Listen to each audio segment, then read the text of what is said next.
작은 서점.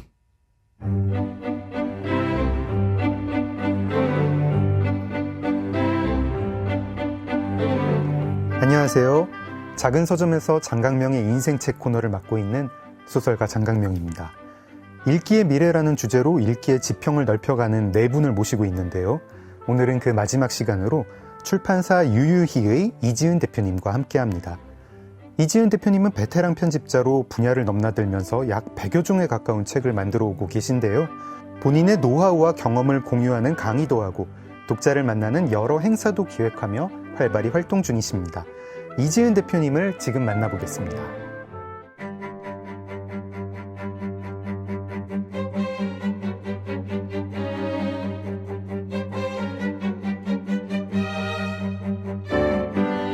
이지은 대표는 19년차 편집자입니다. 돌잡이 때 책을 집으면서 운명적으로 책을 만드는 사람이 되었다고 하는데요. 2007년부터 출판계에 입문하여 현재까지 95종의 책을 만들어 오고 있습니다. 2022년에는 독자의 작은 가능성을 위한 책을 만든다라는 모토로 2인 출판사 유유희를 창업하였고 에세이, 만화, 소설, 브랜드, 사회학 같은 다양한 분야의 책을 출간하였습니다.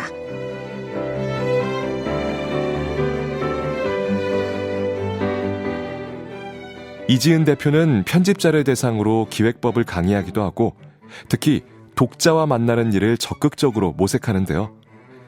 팟캐스트 두둠치 스테이션에서 출판계 사람들과의 인터뷰 커피타임을 진행하고 유유희 출판사의 소식을 전하는 뉴스레터 유유희톡을 매주 발행하며 꾸준히 다양한 북토크를 기획, 참여하고 있습니다. 저서로는 편집자의 일과 일상을 나눈 에세이 내 인생도 편집이 되나요가 있습니다.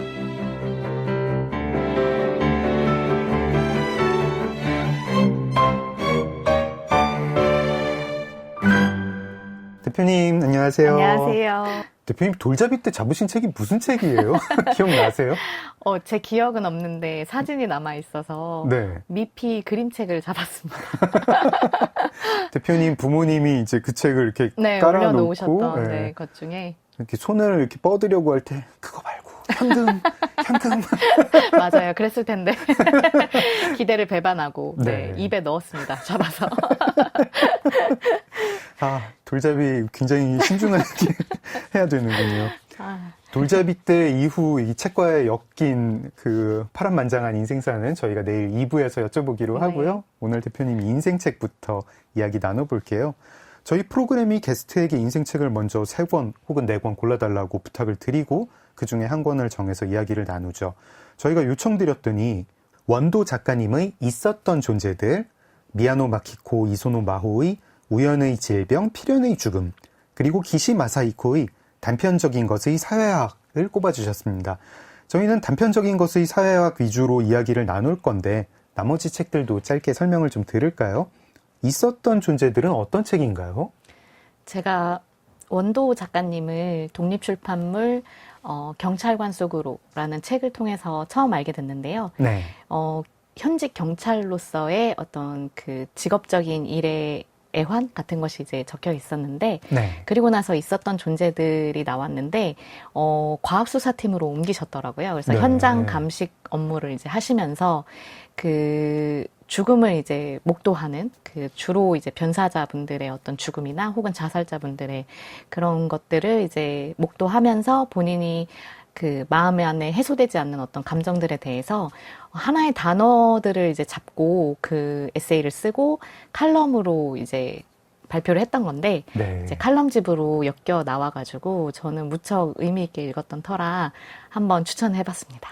저희가 이 책으로 할까 생각을 하다가 원도 작가님 조만간 모시게 되지 않을까? 뭐 이런 생각이 들어가지고 그냥 아껴두었군요. 네, 이번엔 네. 좀 세이브를 하자 그랬습니다. 미야노 마키코 이소노 마호의 우연의 질병, 필연의 죽음. 이 책도 죽음하고 관련된 책이죠? 네, 그 철학자분의 이제 죽음을 앞둔 그런 상황과 그 다음에 우연히 만나게 된 의료 인류학자 두 분이 이제 어떻게 마음이 통해서 두 분이 이제 서간을 좀 나눠보자. 그 자신의 병과 그 죽음을 앞둔 마음에 대한 이야기를 해보자라고 해서 이제 서간을 왔다 갔다 하는데요. 근데 이제 그 안에서 그 갑작스럽게 찾아온 질병, 그리고 그 뒤에 딸려오는 무수한 선택들, 그리고 그 철학자분이 그동안 평생 우연에 대한 연구를 해오셨는데, 그것을 받아들이는 것과 자신을 잃지 않으려고 환자로서의 정체성보다는 본인의 그 철학자로서의 정체성을 끝까지 지키려는 그런 이야기들이 좀 감명 깊게 다가와서 추천을 해보았습니다. 네, 이지은 대표님의 인생책, 원도 작가님의 있었던 존재들, 그리고 미야노 마키코와 이소노 마호의 편지 모음집, 우연의 질병, 필연의 죽음 들어봤습니다. 그러면 오늘 본격적으로 이야기 나눌 책은 기시 마사히코의 단편적인 것의 사회학인데요. 저한테 이 책 너무 좋다면서 선물해 주셨었죠. 네, 그랬나 봐요. 제가 이 책을 집에 책장에 꽂아놨다가 어느 날, 좀 책이 얇잖아요. 네. 그래가지고 어느 날 그냥 읽었는데 그 자리에서 다 읽고 아내한테도 추천을 했어요. 네. 그래서 저는 이 책의 어떤 문장은 지금도 되게 기억을 하고 굉장히 저한테도 중요한 문장이 됐는데 이따가 한번 말씀드려보겠습니다. 대표님도 이 책을 선물 받아가지고 읽으신 건 아니죠? 그렇지는 않고, 네. 제가 그 회사에 재직하고 있을 때, 네. 이제 다른 팀에서 나온 책이었고, 네. 그래서 이제 읽게 되었는데, 사회학이라는 분야의 책이 좀 제가 어떤 저의 삶에만 몰두해 있고, 뭔가 이렇게 근시안적으로 내 눈앞에 있는 것들에만 전전긍긍하고 있을 때, 조금은 이제 위에서 조망하듯이, 네. 좀 거기서 벗어나서 그 전체의 어떤 일부인 나를 바라보게 하는 그런 기능을 하는 것 같아요. 그래서 그 우리 각자의 삶에 갇혀 있고 자기만의 필터로밖에 이제 이해할 수 없는 어떤 그런 것들을 이 기시 마사히코 작가님이 이제 좀 너무 편안한 문체로 어떤 이런 상황이 너무 당연하다. 그리고 그 무수히 많은 이야기들 속에서 자신의 마음에 남은 어떤 연구 주제가 되기에는 좀 그러한 단편적인 것들의 이야기를 모아서 이렇게 책으로 냈습니다. 이 나온 출판사가 대형 출판사잖아요. 네. 그리고 대표님이 거기서 편집자로 일할 때 나온 책인데 그런 대형 출판사들은 한 달에도 신간이 막 이렇게 쏟아지잖아요. 네. 그럼 거기서 나오는 신간들 다 우리 회사 책이니까 한번 읽어보자 이러면서 다 읽어보나요?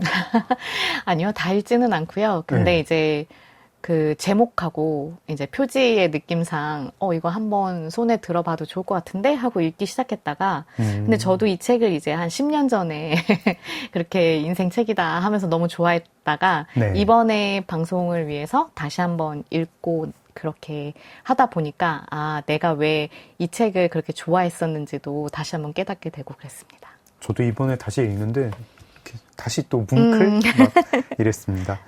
이지은 대표님의 인생책 단편적인 것의 사회학 얘기하기 전에 성우의 목소리로 소개를 들어보겠습니다.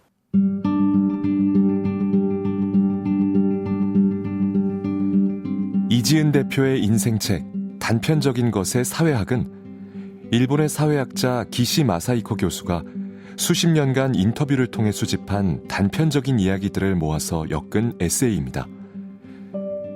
일상의 에피소드를 통해 살아간다는 것은 무엇인가? 라는 질문을 던지는데요. 사회학자인 저자는 통상적인 사회학적 방법이나 이론에서 벗어나 화자들의 목소리가 담고 있는 감정을 그대로 담아내려고 노력합니다. 기시 마사히코는 일본에서 사회적 소수자라 할 수 있는 오키나와인, 제1한국인, 장애인, 게이, 이주 여성이라든지 주변에 흔히 존재하지만 주목받지 못하는 복장 도착자, 조직폭력배, 거리의 연주자, 방치된 아이들, 가정폭력의 희생자의 목소리에 귀를 기울이는데요. 분명한 결론을 드러내는 대신 독자 스스로 깨달음을 얻을 수 있도록 다양한 일화를 있는 그대로 구술하고 있습니다. 기시 마사히코는 류코쿠 대학 사회학부 교수로 재직 중이며 또 다른 저서로는 동화와 타자화, 거리의 인생이 있습니다.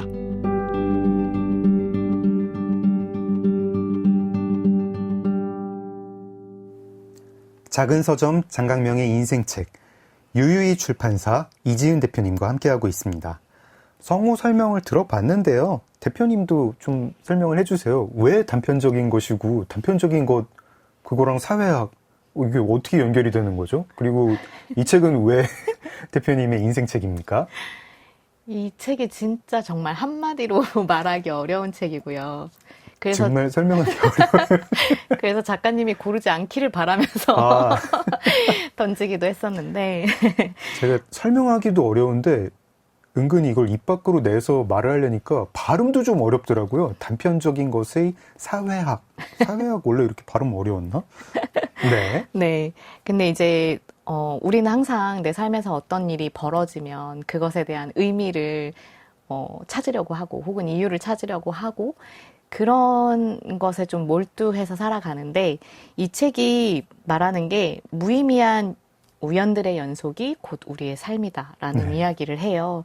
그래서 사실은 우리의 사건들이 하나하나의 단편적인 사건들로 이루어진 게 우리의 삶인 것 같고 그 안에서 우리가 사회학이라는 말로 본인도 이제 의미를 또 부여하는 그런 일을 하지만 또 한편으로는 이렇게 묶이지 않는 일들이 있다라고 이야기하는 책인 것 같습니다.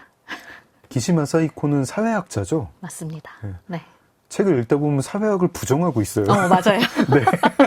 조금 삐딱한 네. 그런 사회학자인 것 같습니다. 내가 사회학을 하긴 하지만 이거 뭐 사실 아무 의미 없어 이런 느낌으로. 약간 예.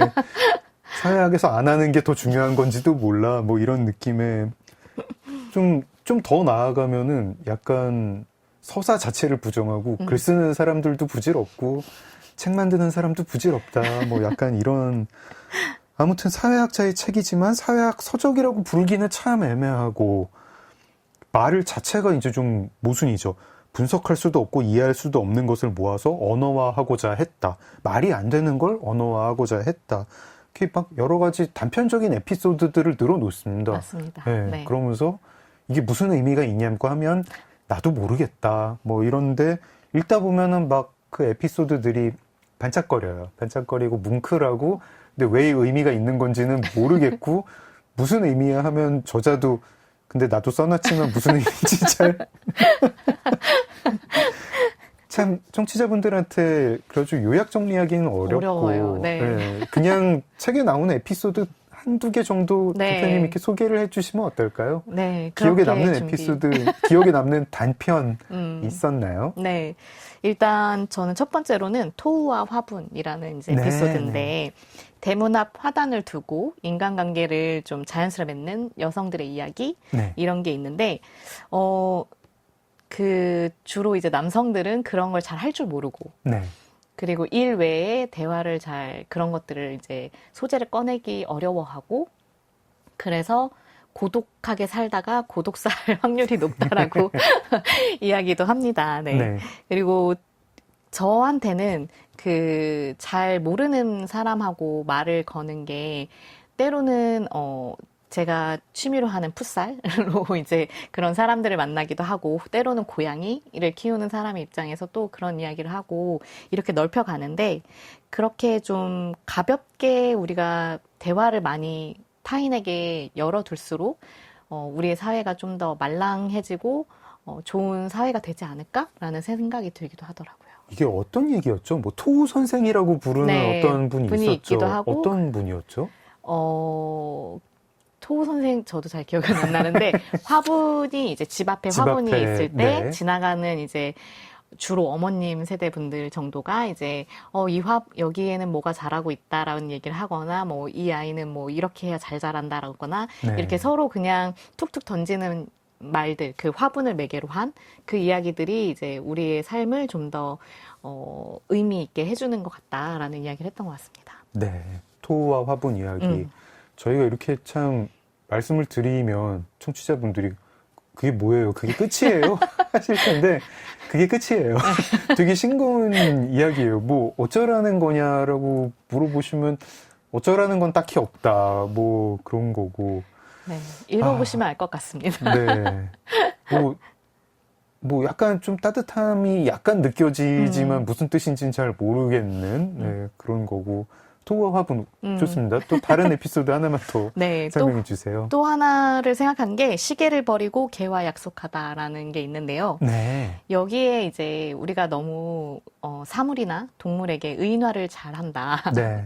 근데 그게 무슨 의미냐라는 네. 또 이야기를 합니다. 그 키우던 강아지가 이제 아프다가 이제 잘 돌보고 있었는데 잠시 그 글쓴이가 이제 나갔을 때 네. 걔가 혼자서 임종을 맞이하는데 그것에 대해서 이제 위안을 할 때 그 당신에게 임종을 보여주고 싶지 않았기 때문에 당신이 외출한 그 시기에 얘가 떠났나 보다라고 이제 누군가가 위로를 한 거예요. 그랬을 때 이 기시 마사히코 선생님은 이거는 진짜 한낱의 그 한때의 위안일 수밖에 없다. 이건 너무 실없는 소리다라고 네. 얘기를 하면서 걔는 주인을 신경 쓰지 않는다. 그냥 자신이 떠날 때가 되어서 떠난 것이고 그렇게 인간의 일방적인 상상일 뿐인 것이 이제 나에게는 위로가 되지 않는다라고 이야기를 하는데 그게 또 어떻게 보면은 너무 감정이입을 그 동물이나 사물에게 이제 했을 때 그 인간이 빠지는 그 감정의 수렁 이런 것들에 대해서 좀 거리를 두려고 했던 게 아닐까라는 생각이 또 들면서 저에게는 좀 위로가 되었습니다. 어렸을 때 에피소드였던 것 같아요. 네네. 기시마 사이코 선생님이 어렸을 때 슈나이초 종 네, 개였다고 맞아요. 나오죠. 네. 예. 그 개를 엄청 사랑했었는데 병 들고 걔가 세상을 떠나는데 자기가 그 옆에 있지 않았었죠. 않았는데 사람들이 막 위로하는 말을 어린 시절에도 저건 그냥 날 위로하려고 하는 말이지. 걔는 그냥 그 시간에 우연히 세상을 떠난 거고 난 그냥 우연히 그 자리에 없었던 건데 뭐 네가 못 볼 때 걔가 떠나고 싶어서 떠났을 거야 하고 위로를 하죠. 되게 이상한 에피소드입니다. 시계 얘기도 나오죠. 네, 그러면서. 맞아요. 네. 시계에 계속, 대해서도 이제 아끼는 시계에 대해서 내가 그것이 이제 못 쓰게 되어서 네. 버려졌을 때 이제 그 시계가 다시 돌아간 거에 대해서 내가 어떤 감정을 느껴야 되냐 이런 이야기를 했던 것 같습니다. 이게 시계를 고칠 수가 없게 돼서 시계가 안 맞고 뭐 배터리는 못 들어가 배터리를 넣는 데가 고장이 났던가 네. 그래가지고 시계가 돌아가고 있어요. 째깍 돌아가고 있는데 시계로서 쓸모는 없어요. 그래서 이 시계를 쓰레기통에 버리는데 왠지 살아있는 물건을 버리는 버리는 것 같은 느낌. 느낌. 네. 그런가 하면 살아있었던 개가 떠났을 때는 그거에 대해서 사람들이 막 의인화하면서 사람을 위로해 주려고 하지만 소년 이렇게 어린 시절의 기시 마사히코는 이건 그 위로는 그냥 허위야라고 냉정하게 생각하고 그러면서도 이상하게 사람이라는 게 시계는 정말 기계인데 이게 째깍째깍 소리가 나는 걸 버릴 때 이상하게 생명을 버리는 것 같은 네, 느낌이 그 들고 느낌. 그 두 얘기를 한 챕터에 모아놨습니다. 한 챕터에 모아놓고 무슨 얘기냐라고 하면 역시 무슨 얘기인지 모르겠고 이게 무슨 인생의 뭐 대단한 비밀을 가르쳐주는 에피소드일까? 저희도 잘 모르겠어요. 잘 모르겠는데 저는 두 번째로 책을 읽다 보니까 이 기시마 사이코 박사님이 따뜻한 사람인지 냉정한 사람인지도 모르겠어요. 맞아요. 왔다 갔다 해요. 네, 되게 냉정한 것 같잖아요. 그 개가 죽었을 음. 때의 그런 마음을, 반응에 네. 대해서. 그러면서 시계를 버릴 때 반응을 보면 또 이제 또 약간 울컥하기도 하는데 뭐 어쩌라는 거냐. 아무튼 뭔가 저희들이 그런 무슨 뜻인지 파악을 잘 못하겠지만 저희 마음에 돌을 던지고 가는 에피소드들이 인생에서 수없이 많이 일어나고 있고 그런 단편적인 것이 모여가지고 인생 아니겠느냐. 거의 돌을 닦는 네. 느낌의 책인 것 같기도 하네요. 도인이신가. 막 어디선 뭉클하고 어디선 막 울컥하고 어디서는 그렇다 내가 마음을 다잡아야 된다 이런 거 다 거짓말이다 허위다 이런 생각이 드는데 모르겠습니다. 단편적인 것의 사회학 이상한 책인데요. 이 이상한 책에 어울리는 노래 한 곡 듣고 얘기를 좀 더 해보겠습니다. 네, 제가 평소 아이유를 좋아하는데요. 네. 네, 같은 이지은이라서 아하. 그렇습니다. 네. 네. 언럭키라는 곡이 있어요. 네. 거기 가사에 Just Life, We Are Still Good Without Luck 이라고 행운이 없어도 우리는 여전히 좋은 삶을 살고 있어 라고 이제 이야기하는 게 있어서 이 책과 맞닿아 있는 것 같아서 가져왔습니다. 알겠습니다. 아이유의 Unlucky 들어볼게요. 작은 서점 장강명의 인생책, 유유히 출판사 이지은 대표님과 함께하고 있습니다. 단편적인 것의 사회학 이야기 나누고 있는데요. 앞서 저희가 나눴던 이야기를 청취자분들이 좀 어리둥절하게 들으셨을지도 모르겠어요. 저희가 어쨌든 이 책을 좋아하는 책이니까 네. 나름대로 한번 소화를 해보겠습니다. 저자 기시 마사히코의 표현에 따르면 아무 일도 아닌 것 같은 아무 일에 대한 생각과 이야기가 가득한 책입니다. 정확히 무슨 뜻인지도 모르겠고 결론도 모르겠지만 독특한 반짝거림이 있는 자그마한 것들, 그런 인생의 파편에 대해서, 그런 인생의 파편들에 기시 마사히코 선생님도 그렇고 저희들도 강하게 매혹될 때가 있죠. 이유는 모르겠는데 아무튼 끌려요. 인터뷰를 하던 도중에 인터뷰에 걔가 죽었다는 소식을 듣는데 정작 인터뷰 내용은 나중에 흐릿해지는데 그 소식을 들었던 것만 계속 기억이 나고 이런 식의 이야기들입니다. 대표님도 좀 이런 거 있으세요? 이렇게 아무 일도 아닌 것 같은데 오래오래 기억이 나고 왜 기억이 남는지는 모르겠고 그런 인상적인 파편들? 단편들? 네. 초등학교 5학년 때 네. 이제 담임 선생님이 막 부임했던 신입 선생님이셨어요. 그러니까 네. 첫 부임을 하신 그래서 한 25 정도 되는 그때 당시에 그 젊은 여자 선생님이셨는데 저희 반에 그 약간 학교 폭력 같이 좀 험한 애가 제 짝꿍이었는데 초등학교 5학년 때요? 네, 초등학교 5학년 때 심지어 저도 키가 작았기 때문에 1번이었단 말이에요. 여자 1번. 네. 근데 남자 1번인 그 친구가 그렇게 애들을 때리고 다니는 거예요. 그래서 이건 어떻게 된 일이지라고 했는데 그 아이의 형이 좀 네. 그렇게 힘이 있었는지 그 동생이 이제 그런 좀 문제를 일으켰고 그래서 반 분위기가 조금 어수선했는데 한 번은 그 체육 시간 같은 때에 그 잠깐 나갔다가 저 혼자 교실에 잠시 들렸었어요. 그랬는데 선생님이 창가 쪽에서 울고 계신 거예요. 그 뒷모습을 봤을 때, 저분의 어떤 잘 모르겠지만 속상함과 좌절? 그런 게 좀 느꼈던 게 그냥 오래 기억에 남았어요. 왠지는 모르고요. 왜인지는 모르고, 근데 뭔가 저의 예상으로는 그런 어수선한 분위기의 원인이었던 아이에 대한 어떤 부분이 아니었을까라고 저는 이제 추측을 하지만 사실은 이유는 알 수 없고 또 그거를 제가 아이인 입장에서 선생님께 뭔가 다가가서 얘기를 하거나 이러지는 않았고 그냥 조용히 뒷걸음질 치면서 네, 다시 모른 척하고 누구에게도 말하지 않고 그냥 지나갔던 그랬던 일이 있었네요. 진짜 단편적인 것의 사회학에 딱 등장할 만한 에피소드네요. 그러니까 사실 그 선생님은 그 학생들 때문에 눈물을 있을 수도 있고 전혀 수도 아닐 있고. 수도 맞아요. 있죠. 예. 좋아하던 아이돌 그룹이 해체를 하게 됐다 맞습니다. 이래가지고 네, 개인적인 우신 걸 집안의 수도 사정일 있고. 수도 있고 여러 네. 가지들이 있었는데 저는 저도 그런 의미 없는데 되게 오래 기억이 나는 그런 장면들이 장면들이 있는데요.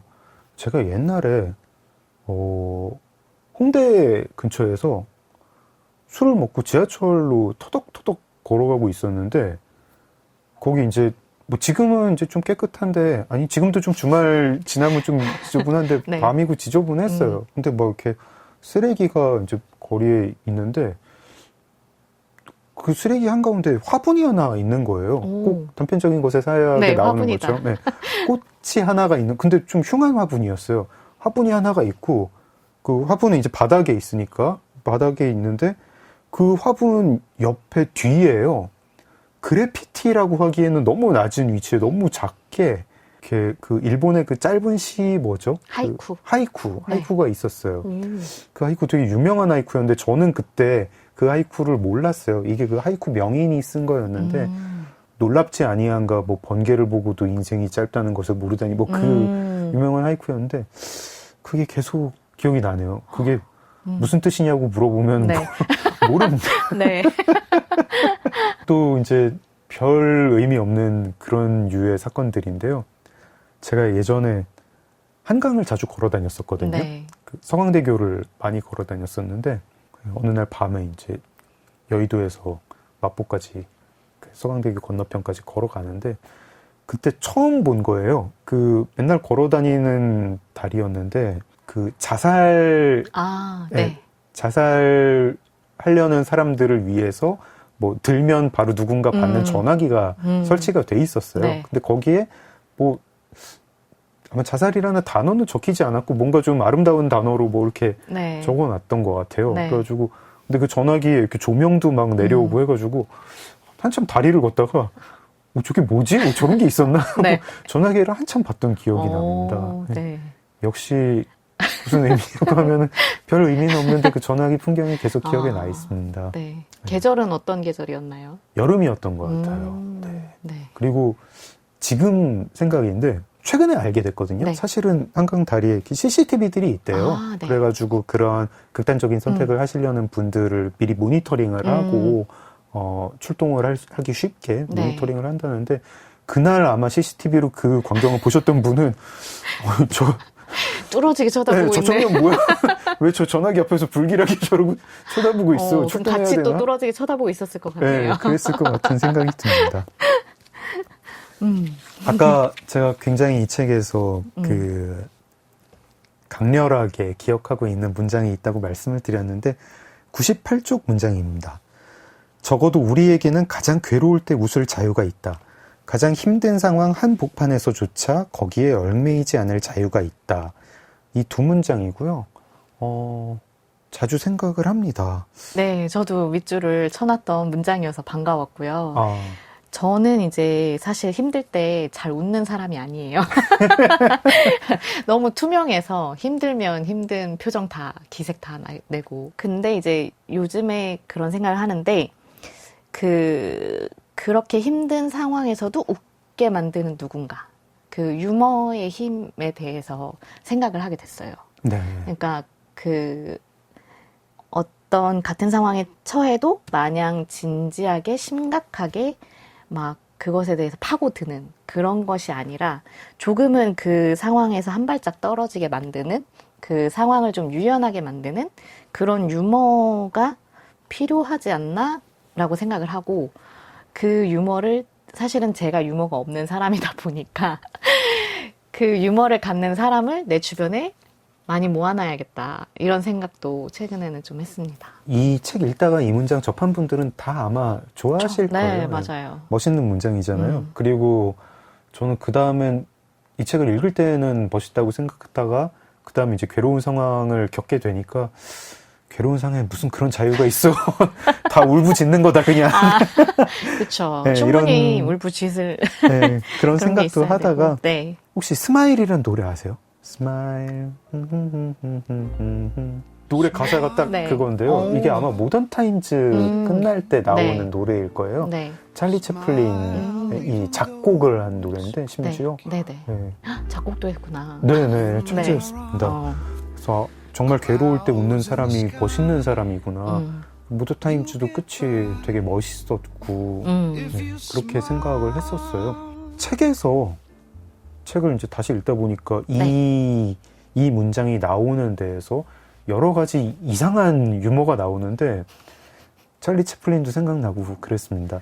일본의 왜 부라쿠민이라는 그 차별받는 네. 이제 굉장히 일본 사회에 문제가 되는 오랫동안 차별을 받는 그런 계층이 있잖아요. 네. 근데 그 부라쿠민 청년들이 자기들끼리 가다가 다른 부라쿠민들을 만났든가 그 지역을 갔을 때 여기 뭐 하는 거야? 왜 이렇게 냄새가 나? 이러더니 부라쿠민들인가 봐. 이러면서 자기들끼리 웃네. 네, 근데 웃네. 그게 예, 네. 공격적이진 않고 근데 이게 그 맥락이 아니면은 굉장히 욕먹을 네, 맞아요. 일이지만 네. 방송 수위가 어떻게 될지 모르겠지만 무정자증이 네. 저자의 입장에서도 이제 나 놀 걸 그랬어, 더 놀 걸 그랬어, 뭐 이런 유머를 했을 때 이 유머가 한 번도 성공한 적은 없다라는 네. 얘기를 하면서 웃을 수 있는 건 본인의 자유인 얘기도 나오고요. 네. 우리가 유머로 승화한다고 하는 그거를 보여준다. 네. 승화는 했는데 안 웃긴 뭐 그런 유머도 보여주고 네. 그런 때에 그거를 듣는 사람의 자세도 생각을 하게 되더라고요. 그러니까 어떻게 그런 혐오적인 유머를 이렇게 하면 안 되는 거더라고요. 같이 웃든지 뭐 그렇군요 하면서 웃지 않고 그냥 넘어가든지. 멀뚱멀뚱 있든지 뭐 네. 이런 것들. 뭐 그런 유머 한번 해보신 적 있으세요? 해본 적은 없는데 요새 그렇게 스탠딩 코미디를 이제 좀 젊은 친구들이 좋아하는 것 같고, 그리고 그런 것들을 통해서 스탠딩 코미디 하는 분들을 봤을 때 이제 자신의 어떤 그런 뭔가 버튼 눌리는 어떤 열등감 같은 부분, 그런 걸 그냥 자신의 입으로 당당하게 뭔가 얘기를 하면서 남이 놀릴 만한 거나 손가락질 할 만한 거를 내가 그냥 먼저 아우팅 해버리면서 속 시원한 카타르시스를 느끼는 거? 이런 것들은 좀 최근에 스탠딩 코미디를 보면서 좀 느꼈던 것 같습니다. 한국 스탠드업 코미디 좀 이렇게 붐이 일고 있나요? 조금씩 퍼지는 것 같기도 해요. 최근에 그 원소윤 작가님의 네네. 네, 그 소설도 재밌게 읽었지만 꽤 그분의 낙천적인 또 아이. 네, 네.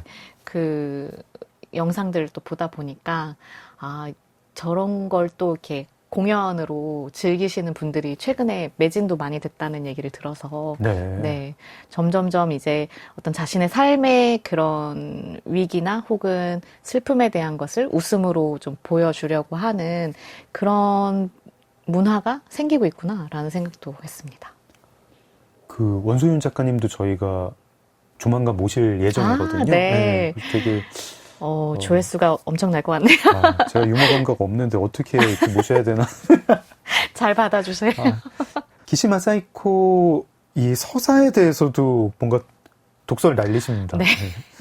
절대로 벗을 수 없는 안경이라고 비유를 하는데 이게 무슨 뜻이냐면 우리가 서사에서 자유로워질 수 없다는 뜻입니다. 우리는 세상을 볼 때, 자기 자신을 볼 때 서사를 통해서 봅니다. 그리고 아마 기시마 사이코는 자기가 단편적인 것의 사회학에서 얘기하는 그 에피소드들이 그런 서사를 찢고 아니면 그 서사를 중단시키고 진짜 세계가 튀어나오는 순간이라고 생각을 하나 봐요. 기시마 사이코의 입장에서는 서사라는 거는 뭔가 세상을 왜곡시키는 거죠. 이야기를 통해서 볼 수밖에 없는 가련한 호모사피엔스들. 하지만 진짜 세계가 가끔 그 서사를 찢고 자기 모습을 드러낸단다. 그때 우리가 그거를 단편적으로 보고 뭔가 뭉클하지. 하지만 우린 그거를 파악을 할 수 없어. 뭐 이런 생각이 좀 들었습니다. 근데 제가 이제 서사 만드는 사람이잖아요. 네. 서사에 봉사하는 사람이고 서사 좋아하는 사람이죠. 그러면서 이 기시 박사님의 말에 동의해요. 그치. 제가 아마 그런 식으로 사람들을 현혹을 많이 시켜서 그런가 봐요. 특히 이제 저널리스트 시절에. 네. 그러니까 뭐 무슨 뭐 왜곡 보도를 일삼았다 이런 게 아니라 어떻게 써도 그 보고 들은 그대로 전해지진 않아요. 네.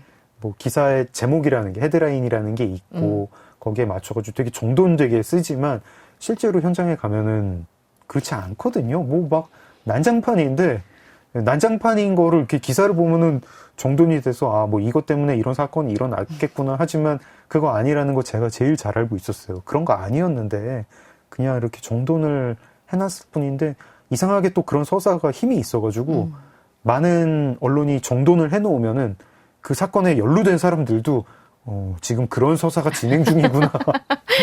그런 적도 있었어요. 소설도 좀 그렇게 생각을 하고요. 대표님도 번역서보다 국내서를 많이 작업을 하시고 특히 좀 신인이나 신인급 저자들의 이야기를 찾아가지고 책으로 만드시잖아요. 네. 그분들 이제 책을 쓰시라고 설득도 하시고 제가 대표님 인터뷰에서 에세이는 누군가가 자기 삶을 꾸려온 메이킹 스토리다라는 이야기를 한 거를 이렇게 봤는데요. 요 말 뜻도 좀 설명을 듣고 싶고요. 그거 들은 다음에 근데 그거 외국이잖아요. 이렇게 여쭤보고 싶기도 합니다. 네. 일단 말 뜻부터 좀 여쭤볼게요. 에세이라는 것이, 그러니까 그런 생각을 했어요. 그 나영석의 예능 프로그램을 보다가 그 여배우들이 이제 다 같이 유럽 여행을 갔던 뭐 그런 예능이 있었는데 네.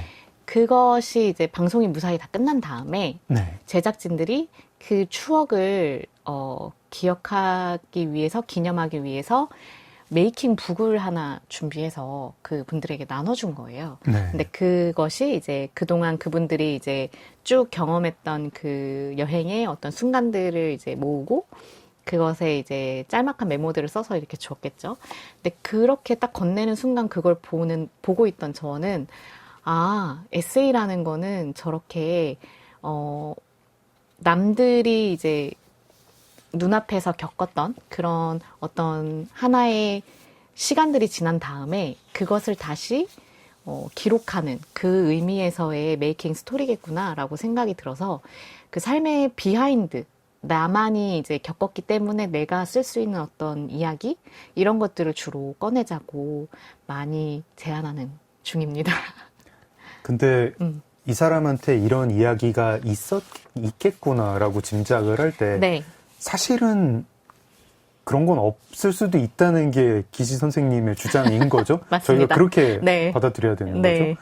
예를 들어가지고 대표님이 최근에 작업을 하신 송강원 작가님 같은 경우에 네. 뭐 대표님은 그 송강원 작가님한테 가서 어떤 이야기를 쓰자 이렇게 하면 책이 된다 네. 이런 식으로 말을 거시는 건가요? 네. 그렇게 이제 어떤 인생에서 자신에게 이것은 틀림없이 큰 인생의 사건일 거야 라는 어떤 예감과 함께 거기에 이제 들어가 있을 때 이제 그 이후에 그것을 이제 해석하는 글을 이제 본인이 쓰시는 것에 대해서 저는 열려 있다라고 이제 이야기를 했었던 거였고요. 근데 저는 스토리라는 것이 자신의 이야기를 할 때 그 이제 기시 선생님은 그 만들어지는 것이 다 그 서사라는 것은 뭐 이런 이야기를 하는데 저는 자신의 이야기를 자기가 만들 수 있는 그 편집권이 나에게 있는 게 중요하다라고 생각을 해요. 그 단편적인 사실들의 나열 속에서는 그냥 어떤 사람이 누군가가 뭐 이런 일을 했고 그래서 이런 결과를 가져왔고 그래서 이 사람은 그동안 뭐 그 이후로 뭐 행복하게 살았대 하고 끝나는 어떤 단편적인 사건이 있다면 그 안에서 그 사람이 진짜 실제로는 언제 행복했고 언제 슬펐고 낙담했고 희망을 갖고 뭐 했는지에 대한 이야기를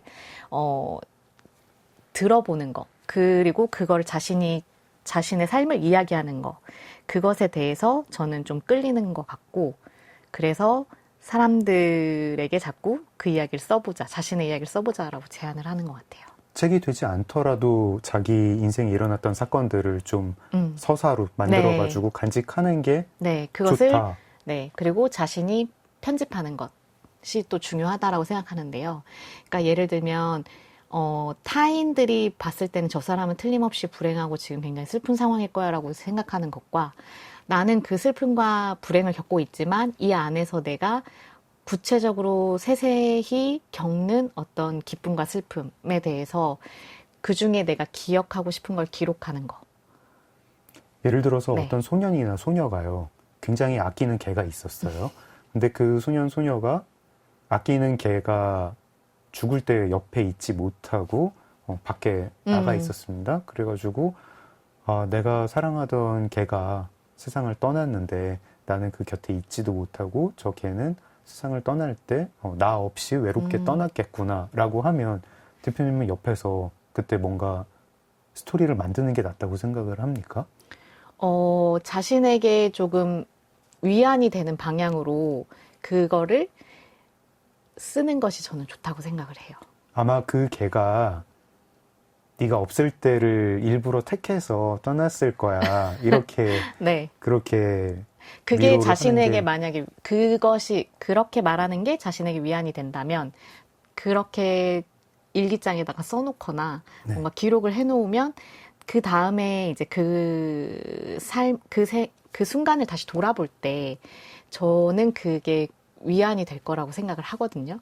그러면 대표님이나 네. 제가 하는 작업이랑 저 단편적인 것의 사회학은 완전히 반대고 저희는 맞습니다. 저 책을 불살라버려야 되는 거 아닌가요?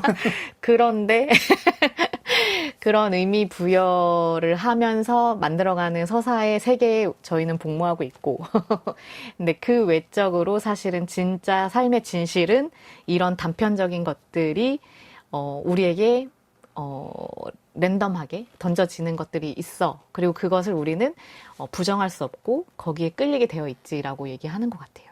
그거를 두 개를 한 사람이 동시에 마음에 품고 살 수 있나요? 내가 착한 일을 하면 이렇게 내세에 가서 보답을 받을 거야. 내가 사랑했던 사람들 다 저 세상에서 만날 거야 하는 거, 그런 믿음이랑 그런 바람이랑 그런 게 어딨냐. 끝난 사람 거야. 다 그냥 이렇게 살다가 그냥 이렇게 뭐 이렇게 떠나면 이렇게 떠나는 거고 저렇게 떠나면 저렇게 떠나는 네. 거고 걔가 네. 떠나는 거나 사람이 네. 떠나는 거나 똑같다. 이거랑 두 개를 다 마음속에 지니고 살 수가 있나요? 근데 저는 약간 그때그때 저에게 필요한 걸 취하는 것 같아요. 네. 그런 위로가 필요할 때는 또 그렇게 믿고 싶다가도 또 한편으로는 이 기시 선생님의 책을 읽으면서 나의 어떤 감정을 끊어주는 그, 뭐랄까, 어떤 깔끔한 티 같은, 티 같은 위안? 네, 그런 것들이 또 있기도 합니다. 네. 굉장히 이야기를 나누면 나눌수록 되게 무서운 책이고 설명할 수 없습니다. 뭔가 책도 모순이고 저 책을 좋아하는 독자들도 모순이고 맞아요. 쓴 작가님도 모순이고 그래도 추천합니다. 네. 이렇게 말하면서 꼬이는데도 추천합니다. 이거 추천하는 것도 모순이네요. 이 모순의 방송 마무리하는 노래 어떤 거 들으면 좋을까요? 좀 모순적인 노래 좀 있나요? 네. 언니네 이발관에 인생은 금물, 함부로 태어나지 말라는 가사가 있거든요. 딱이네요. 네. 한번 들어보시죠. 알겠습니다.